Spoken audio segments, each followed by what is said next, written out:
নবী সাল্লাল্লাহু আলাইহি ওয়াসাল্লামের কাছে জিজ্ঞাসা করা হলো দুনিয়ার মধ্যে সবচেয়ে বাহাদুর ব্যক্তিকে। আল্লাহ নবী সাল্লাল্লাহু আলাইহি ওয়াসাল্লাম আস্তে আস্তে উত্তর করলেন যে ক্ষমা করতে জানে সে সবচেয়ে বড় বাহাদুর। যে ক্ষমা করতে জানে সে সবচাইতে বড় বাহাদুর।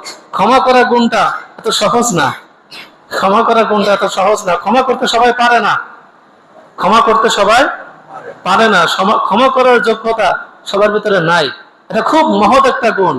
পারলে করে দেখান, পারলে করে দেখান, পারলে ক্ষমা করে দেখান।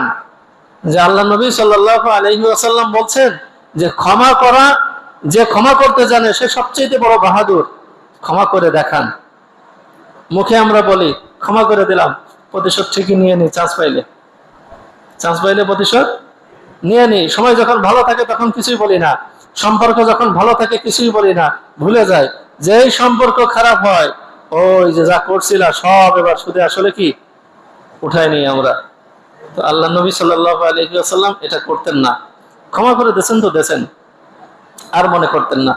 এজন্য ক্ষমা করার গুণটা সবচেয়ে বড় একটা গুণ, অনেক বড় একটা গুণ। এই ক্ষমা করার সর্বোচ্চ মাত্রার গুণ আল্লাহ তাআলার আছে।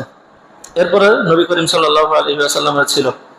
নবী করিম সাল্লাল্লাহু আলাইহি ওয়াসাল্লাম ক্ষমা করে দিতেন। এই জন্য আল্লাহ নবী সাল্লাল্লাহু আলাইহি ওয়াসাল্লাম বলতেন যে আনাস রাদিয়াল্লাহু তাআলা আনহুকে বলছেন, আনাস তুমি যদি পারো তাহলে তুমি তোমার সকালটা এমন ভাবে করো যে তোমার মনের ভিতরে দুনিয়ার কোনো মানুষের ব্যাপারে কোনো অনীহা, কোনো অপছন্দ, কোনো রাগ, কোনো ক্ষোভ এগুলি কিছুই থাকবে না।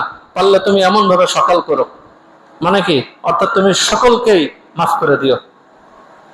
হ্যাঁ, পারলে আমরা মাফ করে দেখাবো। আর মাফ করা এটা কোনো ঘোষণার বিষয় না, এটা যার যার মনের বিষয়। মাফ করে দেওয়া এটা বিষয়টা কি যার যার ব্যক্তিগত মনের বিষয়, আর মনের ইচ্ছার পরে আমলের বিষয়। এজন্য আমরা পারলে মানুষকে ক্ষমা করতে শিখবো, পারলে মানুষকে আমরা ক্ষমা করে দেওয়ার চেষ্টা করব। যারা আল্লাহর জন্য ক্ষমা করে এরা কোনোদিনও ঠকে না, হারে না।